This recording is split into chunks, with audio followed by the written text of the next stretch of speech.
डोलाता कमर डैमेज आ देख के तो हर ब्यूटी हमर ब्रेन हो जाता है कि का कहीं कितना सैया कोइले बा मोर सजैया आ धुन देला देह जैसे लागेला रजैया कि छील देला देहिया मुसलम बलमुआ के बलम बलमुआ के बलम बलमुआ के बलम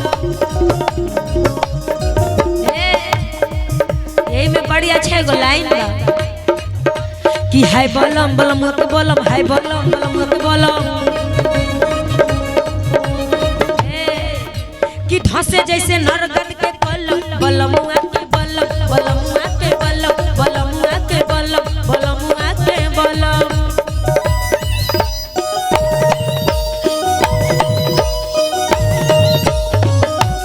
ओह क्या बात है अरे जी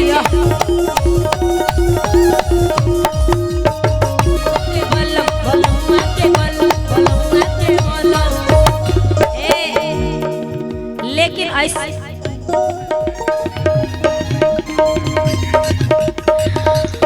अच्छा ऐसे अच्छा नहीं लगता तो सब एनर्जी में रही होली। अरे एक बाद होलियो गाए आज होलियो होई जितना गाना हिट बा सब आज गाना गाए हाँ होली गाए एक बाद तनी रो सब एनर्जी में रही इतना सुस्त रहब तो कैसे होली हल्ला करो भाई लोग एक बार एक गाना पर हल्ला नहीं तो का वही पता नहीं खड़ा हो वही जैसे एक बार डांस कर दो भैया तनी वही जब भैया एक बार खड़ा होके हिल चलो मजा आ जाए कि बलमुआ के बलम बलमुआ के बलम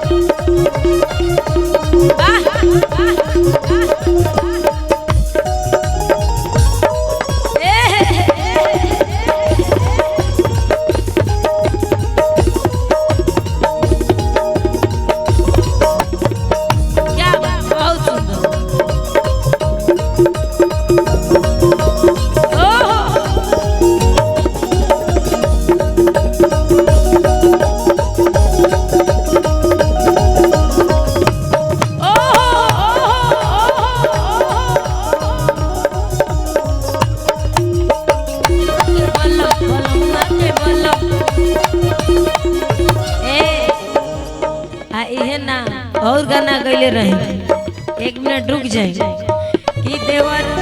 कि देवर रोज ताड़ी पियता आ भतारो ठलाली पजियता देवर रोज ताड़ी पियता।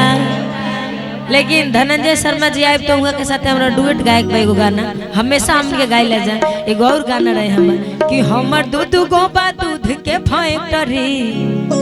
के करियो में नौकरी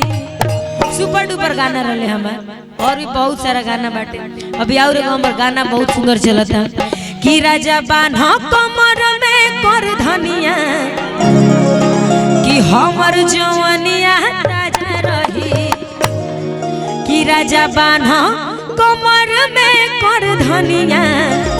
कि हमर जवानिया ताजा रही। लेकिन अभी ये गाना के बाद ये गाना गायब तनी ओढ़नी ओढ़ला ओढ़नी तो बांध के आ गई बड़ी जौने बाचल ओकरे के ओढ़ला हाँ कि घूंघटा उठावते ही से जिया प गाड़ी लड़ल अरे हो गई नी हम पानी पानी ऐसन रफ्तार बढ़ल। ये लाइन थोड़ा म्यूजिक के साथ ले ली कि घूंघटा उठावते ही से जिया प गाड़ी लड़ल हो गई नी हम पानी पानी ऐसन रफ्तार बढ़ल।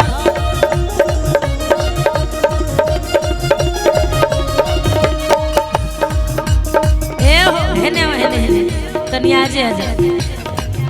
कि घूंघटा उठावते ही से जिया प गाड़ी लड़ल हो गई नी हम पानी पानी ऐसन रफ्तार बढ़ल।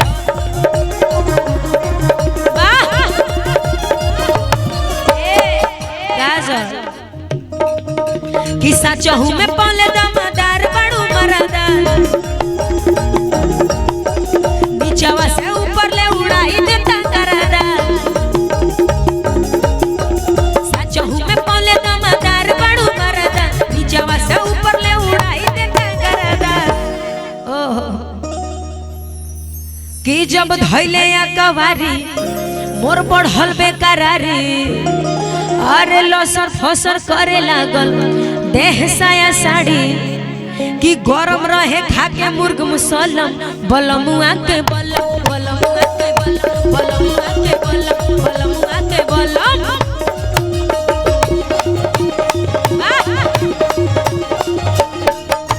क्या बात है सुतेला संजबा हटिया को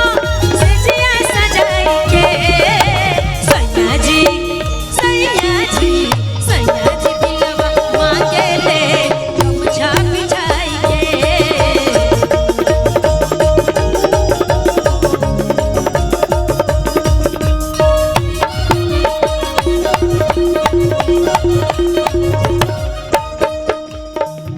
बड़ी अच्छा धुन बजा देने मास्टर जी केने बानी बहुत सुंदर लागल।